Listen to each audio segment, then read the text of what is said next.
Pour planifier un voyage magique au Walt Disney World Resort, vous écoutez Destination WDW.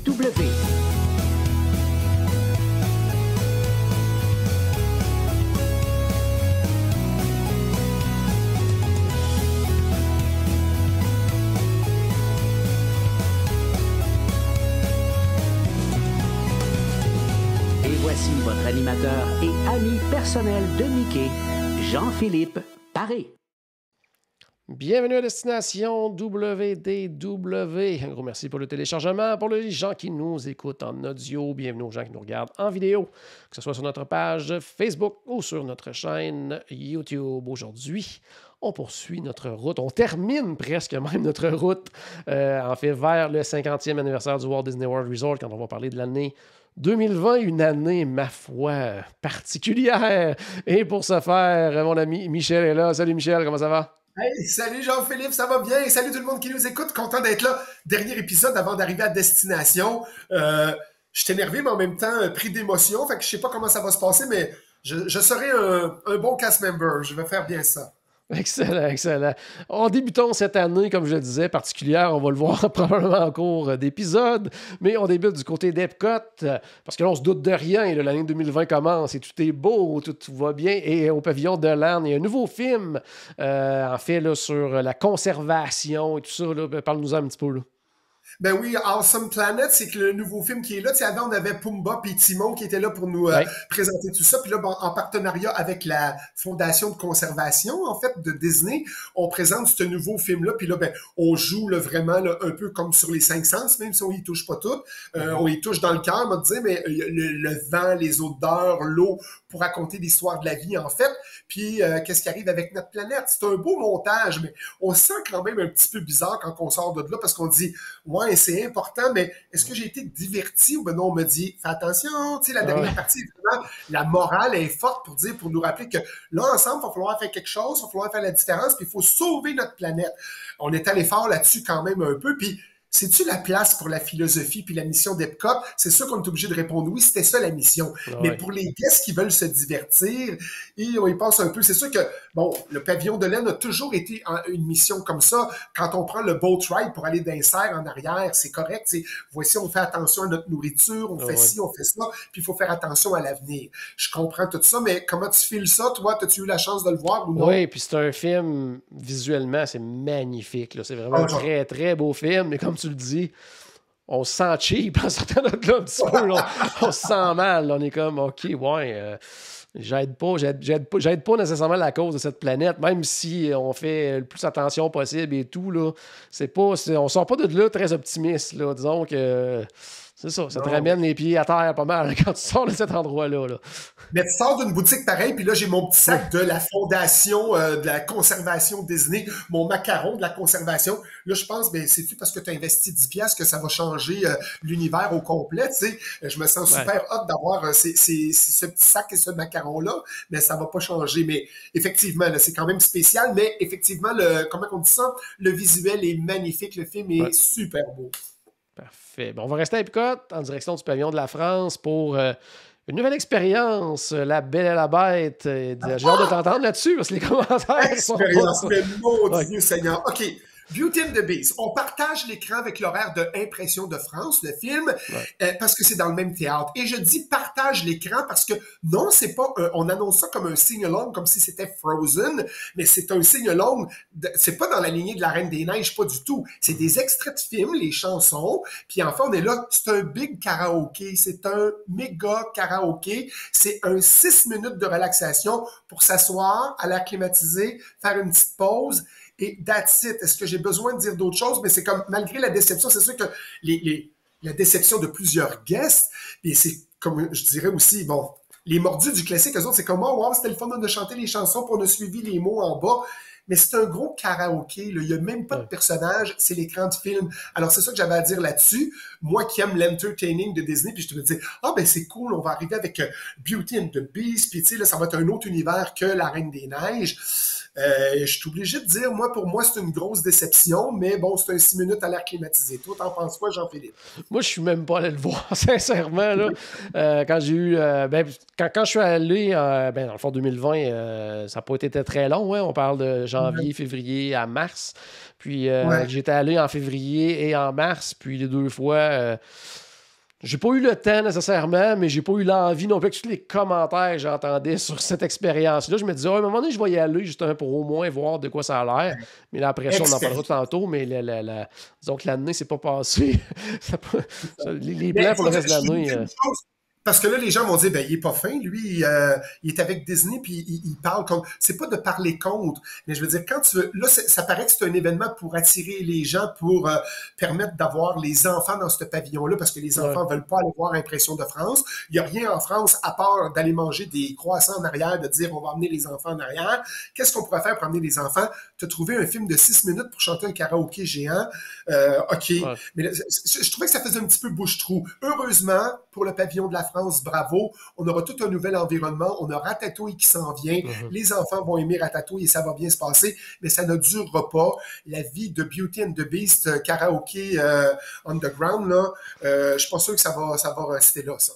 Oh, tout à fait, ouais. Mauvaise nouvelle maintenant pour les enfants qui aimaient se transformer en pirates, parce que le Pirates League, c'est juste à côté de l'attraction Pirates des Caraïbes, n'offre plus le service justement de transformation en pirate. Là. Exact, surtout les garçons, parce qu'on avait quand même le Bibidi Babidi Boutique pour les transformer en princesses. Au moins, on avait quelque chose pour transformer les garçons. 24 janvier, c'est la fermeture, comme on a dit, de Pirates League. Puis c'est comme moi, je trouve que c'est dommage, parce que c'était populaire. Les gens aimaient ça, on sait même pas pourquoi on l'a fermé. Puis les familles complètes adoraient se rendre là-bas. Puis aussi pour les parties d'Halloween, de dire « Hey, papa, go, viens de faire en pirate. » Puis les filles, on pouvait faire des sirènes aussi avec eux. Puis c'était super le fun. Les cast members étaient vraiment magiques. Il y avait un bel environnement dans ce qui était complètement différent des princesses pour Bibidi Babidi Boutique. Puis on avait Jack Sparrow qui venait faire son tour à l'occasion parce qu'on était... Disons qu'on était dans les meubles de Pirates des Caraïbes, l'attraction, on était vraiment collés, on était dans le building. Fait que c'était super le fun. Puis c'est une grosse déception. Alors...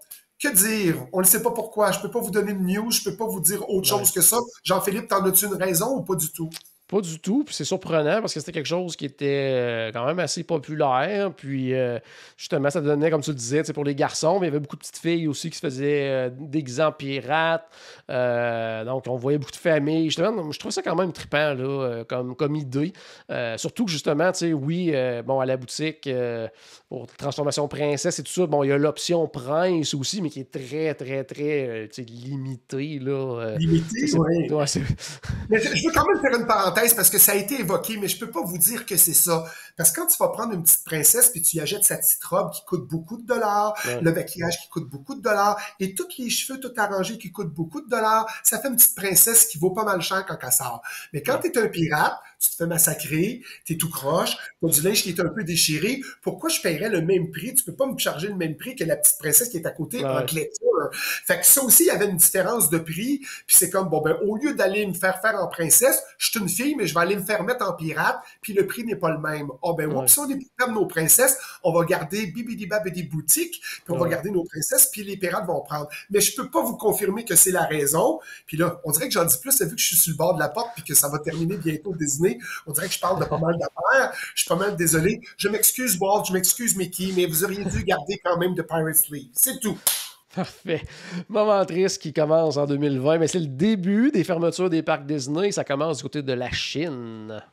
Oui, tout a commencé le 24 janvier 2020. C'est sûr, comme là, on disait, en raison des risques liés à la pandémie COVID-19, qu'on disait le coronavirus au moment au départ. Shanghai Disneyland ferme ses portes pour une durée indéterminée. Et 2 jours après, 26 janvier, on dit Hong Kong Disneyland, on va fermer aussi. Mais nous autres, on va dire, on le dit total, ça va durer 5 mois. Ça a duré 5 mois, puis on a dit, on va réouvrir le 18 juin 2020. Mais bon...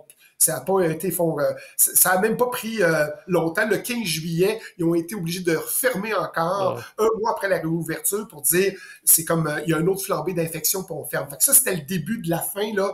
Quand ça a fermé au 24 janvier, on a dit oh, quelle sera la suite? Mais c'était un début qui annonçait quelque chose qu'on ne savait pas, mais ça a découlé, vous connaissez la suite. Tout à fait. Nouvelle plus heureuse, parce que ça va du côté du pavillon des États-Unis à Epcot.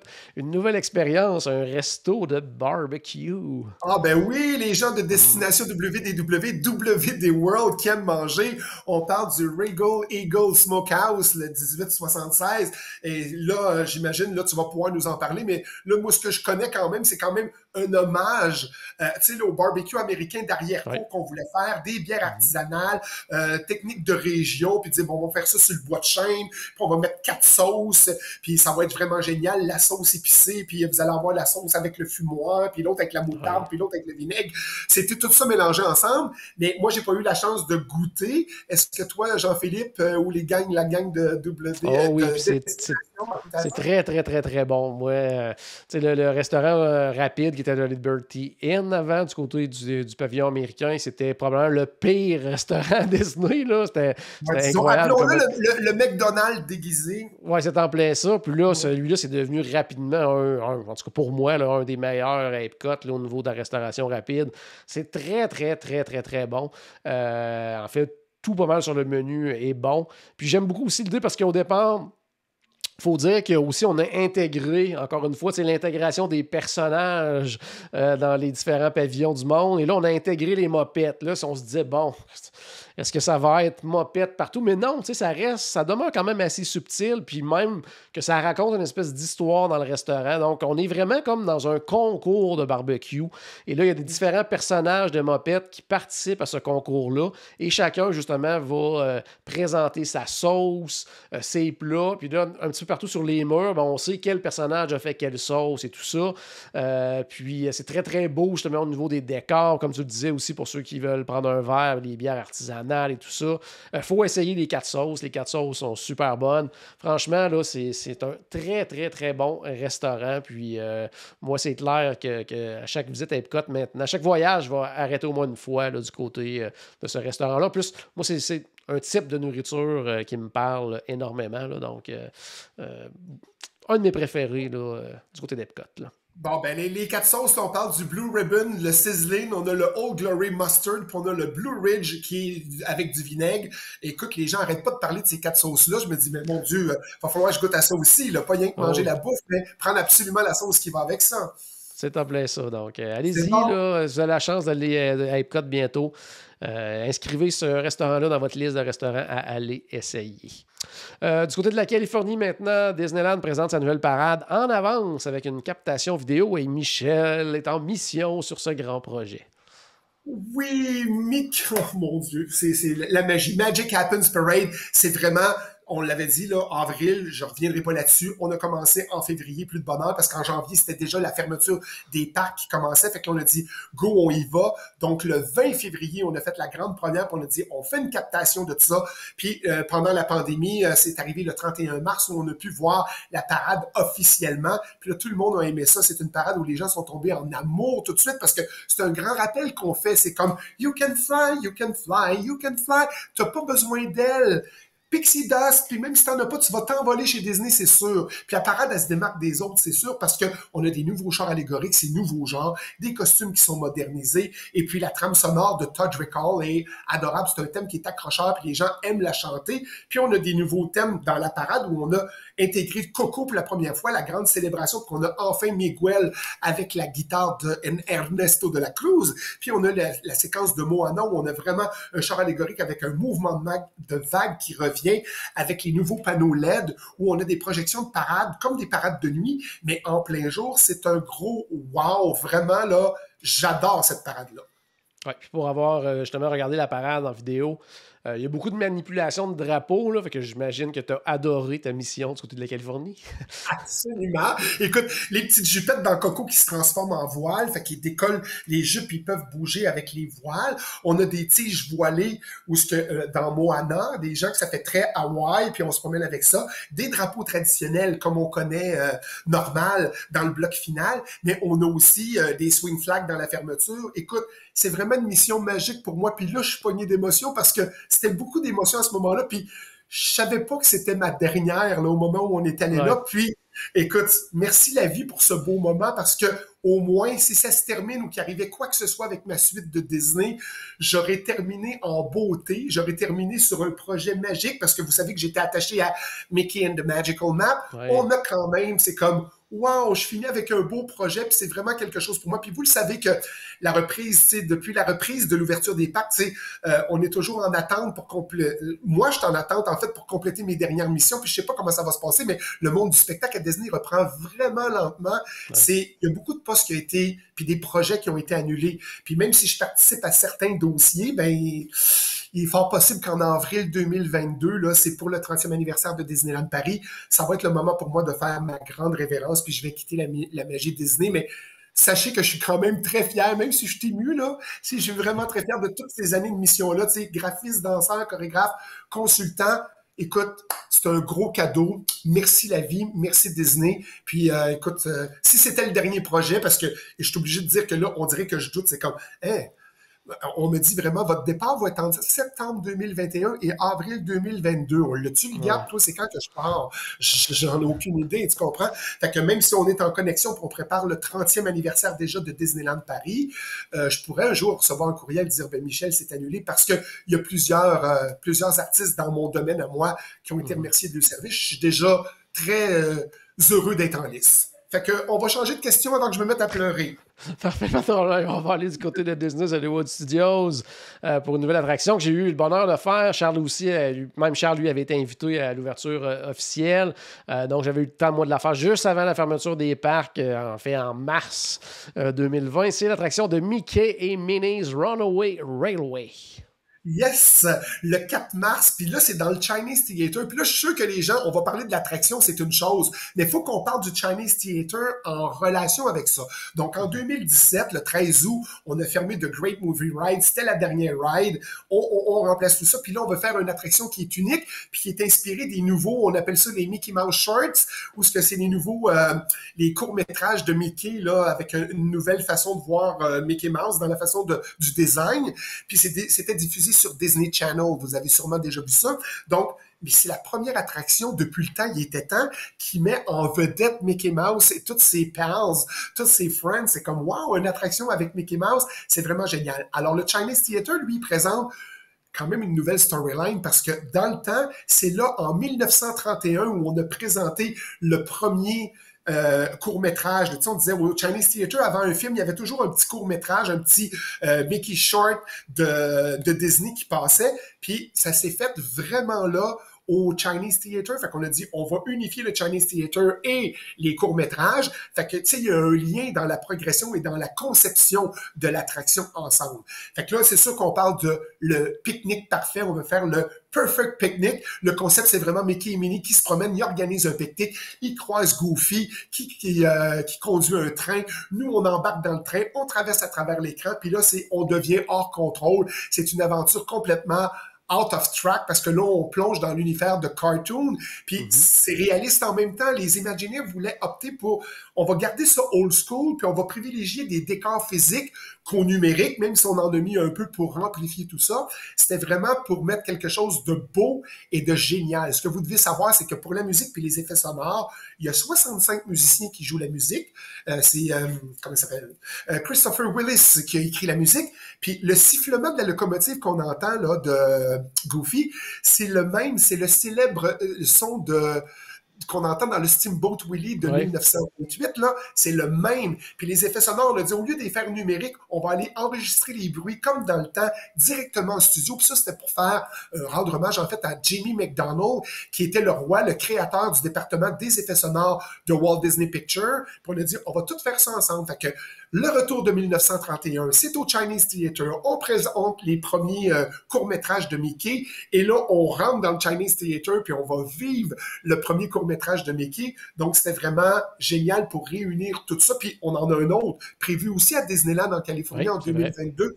du côté de Toontown, on va avoir l'attraction, mais là, nous, on a pris le bord un peu parce que l'attraction va être construite à la place du bâtiment. On avait le bâtiment de maintenance, puis juste artistes à côté qui vont être déplacés encore en arrière du Walmart pour pouvoir faire l'entrée, puis nous permettre d'avoir... en fait, si vous connaissez un peu Toontown en Californie, c'est où est-ce que le Gag Factory, l'entrée va être là, en plein milieu de Toontown, puis ça va être magnifique. Puis ils vont avoir aussi leur Mickey's and Minnie's Runaway Railway.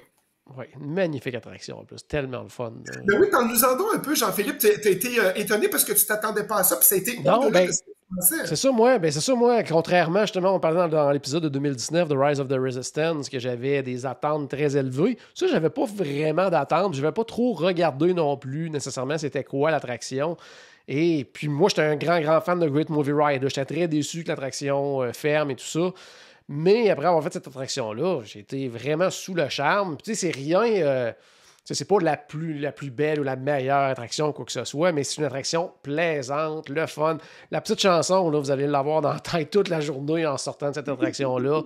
Le mélange, justement, de projection sur des décors réels et tout ça, fait en sorte que justement les décors peuvent se transformer lorsqu'on passe au travers. Non, c'est vraiment bien fait. Le pre-show est super le fun. La fin aussi, de la façon qu'on sort de l'attraction, il y a un petit lien avec le pre-show. Tout est bien pensé, tout est beau. Donc, sincèrement, là, c'est une attraction là, vraiment le fun là, à faire et à refaire plusieurs fois. Mais dans ce voyage-là, je me souviens justement, on commençait à entendre parler de plus en plus du coronavirus. Il s'est mis à apparaître des choses dans les parcs que je n'avais jamais vues à Disney, c'est-à-dire des stations pour se laver les mains. On arrivait à la chambre d'hôtel parce que quand on est à Disney, on s'entend qu'on est dans une espèce de bulle où on oublie tout ce qui se passe ailleurs dans le monde. Mais on regardait les nouvelles, ça parlait de plus en plus d'un virus et tout ça. Et tout à coup, c'était le début du confinement. Moi, je suis revenu au Québec et c'était la journée où tout allait fermer, on allait tomber en confinement. Donc, comment ça se passait justement là, du côté de Disney? Oui, mais on ne le dira pas tout en détail parce que c'est long, mais on a une fermeture graduelle en peu de temps. C'est graduel, mais c'est comme très vite. Puis c'est ça, là, on ne le fait pas individuellement pour chaque parc, mais ce qui est important de savoir, c'est que le 15 mars, les 12 parcs Disney de la planète, pour la première fois, étaient fermés. C'est fermé. 15 mars, c'est terminé. On dit on va fermer pour 2 semaines, mais c'était au-delà de 2 semaines. Puis même Disneyland en Californie ne savait pas à ce moment-là qu'il resterait fermé 1 an. Mais c'est comme, wow, là, le monde entier est sur pause. On est dans des pertes d'argent, perte d'emploi. Bob Iger décide de, écoute, je vais rester sur place, je vais aider Bob Chapek puis Disney dans cette épreuve-là. Mais là, on va éteindre et on ne parlera pas avril, mai, juin. Tout le monde est en confinement. On ne sait pas ce qui va arriver pour la suite. Puis là, c'est le désespoir. Puis on ne sait pas comment on va organiser tout ça. Mais c'était vraiment quelque chose de dramatique. En très peu de temps, on est tombé à zéro. Parfait. Puis j'avais une longue préparation pour la réouverture des parcs Disney en juillet. Puis ça a été tout un casse-tête, une grosse organisation quand même. Là. Oui, parce que là, retour en place, c'est bien le fun de dire on va faire la réouverture graduelle des parcs Disney, mais comment on va organiser tout ça? Les consignes de sécurité, préparation rigoureuse. Tu sais, avant l'ouverture, c'était comme, hey, il va falloir marquer le sol, les files d'attente, la désinfection, la température, les masques, les visières, comment le contrôle est là. Pour les cast members aussi, puis là, la quantité est limitée, on ne peut plus recevoir le même nombre de guests. On a un petit pourcentage de guests qui vont rentrer. Puis là, tous les parcs disent, enfin, on a la chance d'accueillir les nouveaux guests, sauf Disneyland, c'est sûr et certain. Mais écoute, là, on attendait de voir les photos puis les vidéos, de dire, voici, attendez ici, ne restez pas dans cette case, avancez, reculez, stop, bougez plus. Tout ça, ça a été quand même, on doit le dire, Disney a été exceptionnel pour tout placer ça, mettre ça en place. Écoute, remettre un parc d'attractions pour être fonctionnel dans les mesures sanitaires, magnifico. Ouais. Puis justement, quand tout a repris, ben là, veut pas, on a besoin d'activité, on a besoin qu'il se passe quelque chose aussi dans les parcs. Puis du côté d'Epcot, on met tout de suite en place quand même les festivités du 25e anniversaire du Food and Wine Festival. Oui, dès la réouverture, le 15 juillet, c'est le début de ça. Puis là, je vais avoir besoin de Jean-Philippe, parce que je ne sais pas s'ils ont tenu promesse dans tout ce que je vais vous dire, mais c'est comme, on a quand même minimisé, on espérait quand même le big event, c'est comme ça va être super gros, mais écoute, il y avait une grosse programmation qui était là, mais Disney a dû modifier l'expérience parce que vu que c'était le 25e, on voulait mettre le paquet. On a dit, OK, on va pouvoir rapetisser un peu, mais ils disent que les célébrations vont être poursuivies jusqu'à l'automne, jusqu'au 22 novembre. Est-ce que c'est vrai que ça va continuer, ça? Oui, puis même, c'est ça, ça avait débuté. Puis moi, je te dirais même qu'ils ont même intégré certaines choses aussi lors de la réouverture, parce que quand ça avait fermé en mars, on était en plein Flower and Garden Festival. Donc, il y avait des choses qui étaient encore là. Donc, on a comme, pendant une période, comme combiné les deux ensemble. Donc, ça s'est vraiment étendu. Puis, il y avait beaucoup d'offres aussi côté nourriture, plus qu'on pouvait s'imaginer, là, justement. Oui, parce qu'il y avait quand même 20 kiosques signature qu'on appelle de dégustation, puis il y avait quelques animations, mais pas d'événements majeurs. Puis on a dit, au lieu de faire le Eat to the Beat Concert Series, c'était pas présenté cette année, mais on a demandé à Mariachi Cobre, quand vous voyez les mariachis en avant du kiosque du Mexique, et ils sont allés jouer au America Gardens Theater aux États-Unis, c'est le pavillon des États-Unis, et de Jameter, la même affaire, les percussionnistes qui jouent à l'entrée de Epcot sont aussi allés là, à ce Garden Theater-là, pour pouvoir, au lieu d'être devant les pavillons, pour assurer la distanciation physique, au moins, il y avait quand même quelques spectacles qui étaient là. Fait qu'il y a eu quand même de l'animation ou quelque chose.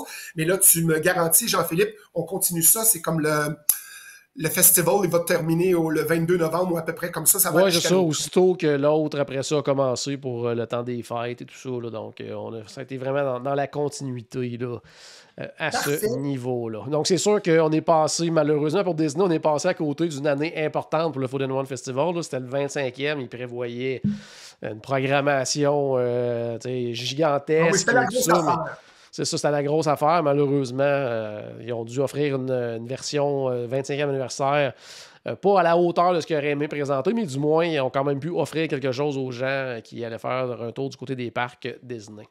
Du côté de Tokyo Disneyland, un nouveau land dans l'univers de La Belle et la Bête. Oh, ben écoute, c'est la plus grande expansion de Tokyo Disneyland dans son histoire. C'est comme si nous autres, on disait notre New Fantasyland, on a vraiment agrandi, puis on a réuni plusieurs parties pour dire voici notre New Fantasyland. Ils ont fait la même chose parce que là, c'est maintenant étendu sur 3 lands avec des nouvelles attractions, restaurants, boutiques. C'est magnifique, mais là, c'est un land. Écoute, l'univers de la Belle, on a le château de la Bête qui est là, qui abrite une attraction qui est unique, qui a été faite spécialement pour Tokyo Disneyland, où on suit la Belle dans une aventure romantic musical adventure. Puis des nouveaux et audio animatronics aussi. On était content de voir Elsa, puis on a dit, wow, avez-vous vu quand on est allé en Norvège, le nouveau style de audio animatronics? Même chose pour les 7 nains dans le Mine Train. Mais là, wow, le cheval en audio animatronics, le couple qui danse la valse et tout ça. Tout le monde, c'est un gros wow, puis tout le monde est vraiment content de ce nouveau land-là. Pour Tokyo Disneyland, c'est vraiment une belle acquisition, puis une belle expansion, vraiment. Ouais. Triste fin en Californie pour 2 méga spectacles. Et là, oui, je fais bye-bye. Là, c'est écoute, le 10 octobre 2020, les cast members Disney apprennent que les 2 grosses productions du complexe Disneyland et Californie, là, je parle d'ici de Frozen, qui était au Disney's California Adventure, et Mickey and the Magical Map, c'est terminé, c'est officiellement et définitivement fermé. On ne réouvrira pas, ça va pas revenir. Puis je suis triste puis peiné, pas juste à cause, c'est comme, même si j'ai saupoudré ma magie puis j'ai fait partie de cette émission-là puis que je me suis donné corps et âme là-dessus, c'est au-delà de ma peine. On a quand même des milliers d'artistes Disney qui ont été remerciés définitivement de ça. Là. Disney a remercié 28 000 cast members. Moi, je le sais, cette semaine-là, j'ai reçu 5 lettres parce que je travaille avec 6 resorts, même si c'est relié à Disney. Tokyo Disneyland dit, OK, on n'est pas congédié, mais on est libéré de notre contrat. Tu t'étais engagé avec nous puis on voulait que tu fasses ça, ça, ça. Là, on veut te dire qu'il n'y a plus rien de certain, donc t'es libéré. Si toutefois tu trouves autre chose, là, ben fais-le. Fait que c'était pas un congédiement pour tout le monde où on disait t'es out of the track, c'est terminé. On disait quand même, ben là, t'as le droit de pas respecter ton contrat, puis trouve-toi donc quelque chose. T'sais. Fait qu'on n'était pas tenu d'honorer notre contrat, puis tu sais, on pouvait se trouver quelque chose ailleurs, mais tu te dis non, je veux pas, tu sais, je veux finir. Puis dans mon cas, moi, on me disait, ben Michel, j'étais juste comme un turnaround à faire. On a 2-3 affaires à régler ensemble. On va les faire, on va maintenir notre affaire, puis on va bien finir ça ensemble. Mais en même temps, j'ai des collègues à côté de moi que non, ils retourneront jamais. J'ai des amis, là, en Californie, là, une maman qui a rencontré son époux là-bas, là, les deux, ils se sont rencontrés à Disneyland quand ils étaient jeunes, ils ont travaillé ensemble, ils ont eu 3 enfants et la famille, les 3 autres enfants travaillent aussi à Disneyland. Alors, la famille complète, papa, maman et 3 enfants, les parents sont rendus vieux, là, mais je veux dire, tout ce beau monde-là travaillait à Disneyland. Bye bye, c'est terminé, là, tu sais, là. Fait que j'ai de la peine pour ces gens-là, je suis content de pouvoir y retourner, mais c'est quand même bientôt la fin pour moi aussi. Ouais. Puis pour les 2 spectacles, ce qui est triste aussi, c'est que il n'y a pas eu de de finale. Là. Dans le fond, ça revient pas tout simplement, alors que souvent, les spectacles, quand on sait que ça termine, ben, ils font un événement autour de ça, venir aux dernières représentations, tout ça. Là, c'est terminé comme ça, sans cérémonie, quelque part. Là, donc, c'est un peu triste à ce niveau. J'ai un petit peu le moton, là. Ouais, on va parler du... Mais je suis heureux quand même, là, tu sais, je veux dire, c'est des mauvaises nouvelles, puis ça a bien été, mais c'est comme, là, on dirait que je vais vous repasser toute l'énergie de tout ça, justement, de ce spectacle. Il n'y a pas eu de fin ou de gros party, puis ils disent, on fête, c'est la dernière, puis là, on traîne tout le monde ensemble. Écoute, c'est comme si on avait tourné la page sans dire, comme si c'était rien. C'est pas vrai que c'est rien, c'était un des plus beaux shows qu'il n'y a pas dans les parcs Disney, puis on tourne la page sans événement. Je peux pas en vouloir à Disney, là. C'est de la faute de la vie. Ça. Ouais. Disney, par contre, fait une grande annonce en 2020 aussi pour le 15e anniversaire de Hong Kong Disneyland. Une expansion, en fait, le Sleeping Beauty Castle. Ben oui, on en a parlé à l'autre parce qu'on a dit, là, on vous annonce qu'on va le faire. Là, on annonce qu'on a déjà commencé à pelleter. Là, on vous annonce que... Ben, arrête d'annoncer puis fais quelque chose. Fait que là, finalement, c'est arrivé. Faut nous dire que ça a pris 3 ans, mais qu'on se fait rien que 2 ans qu'on en parle. Le 21 novembre, le Hong Kong Disneyland est officiellement inauguré. Le nouveau château qu'on appelle The Castle of the Magical Dream. Et là, c'est... Bon. On a ajouté la 14e princesse parce qu'avant, on disait il y a 13 princesses puis une reine. Donc là, mêle ça dans la gang puis tout, là, il y a 14 princesses puis vas-y. Alors, qu'est-ce qu'on retrouve dans le château? Parce qu'on met quand même en évidence, en vedette surtout, on parle de Tiana. Vous allez le voir, vous regarderez le château, puis on va vous laisser là-dessus, puis je vous en reparlerai en 2021. Et vous essayerez de trouver, en regardant le château, quelle partie du château pourrait ressembler à une princesse. Qu'est-ce qui représente Tiana? Aurore, Ariel, Mérida, Belle, on parle de Réponse, ou si vous l'appelez Rapunzel, et Jasmine. Ça, c'est les masters. Les autres qui sont en dessous, on a quand même une petite affaire qui ressemble à Snow White, Anna, Elsa, Mulan. On a aussi Pocahontas, Cinderella, et on a Moana aussi. Alors, tout ça est réuni sur le château. Wow, c'est un Winnie. Un Winnie, c'est quoi? C'est une pièce maîtresse. C'est dans notre jargon à Disney, quand on parle de Winnie, c'est comme, c'est quoi la grosse affaire dans le milieu? Quand tu es en Main Street puis que tu vois le château, c'est un Winnie. Alors, c'est très impressionnant. Donc, 3 années de construction. Oui, c'est vrai, mais ça fait juste 2 ans qu'on en parle, mais en tout cas, c'était déjà préparé. Même quand je suis allé dans ma dernière mission à Hong Kong Disneyland, c'était déjà en train de se tramer puis d'arranger les clôtures pour commencer à démanteler le château puis à envisager le 15e anniversaire. Donc, c'est vraiment pour ça qu'on l'a fait. Ceux qui ne savent pas pourquoi on a changé le château, c'est pas juste parce qu'il était petit. On a décidé que c'était pour le 15e anniversaire, on faisait ça, mais quelque chose de spécial. Pour le 15e, on a demandé aux guests et aux cast members de partager le vœu de magie puis leur rêve. On appelle ça le Magical Dream Card. Sur une carte, tu écris ça, le Magical Dream Card, tu écris la magie et le rêve que tu veux avoir. Puis on va mettre ça dans un beau coffre au trésor. On va le hisser, puis on va le mettre au sommet de la plus haute tour du château. Puis là, c'est ce qui va alimenter, puis c'est comme si tous ces vœux-là et cette magie-là va faire vivre la magie dans le parc de Hong Kong Disneyland. Donc, dans la pièce centrale, on a pensé que quand vous allez voir la tour la plus haute, vous allez dire là-dedans, il y a un coffre-fort, puis tous les vœux puis les rêves des guests et des cast members sont réunis à l'intérieur. Donc, ça peut pas mieux terminer cet épisode-là, que la magie tourbillonne autour de vous. Mais spécialement aujourd'hui, je vais vous dire de pas manquer le dernier épisode parce qu'on va arriver à destination.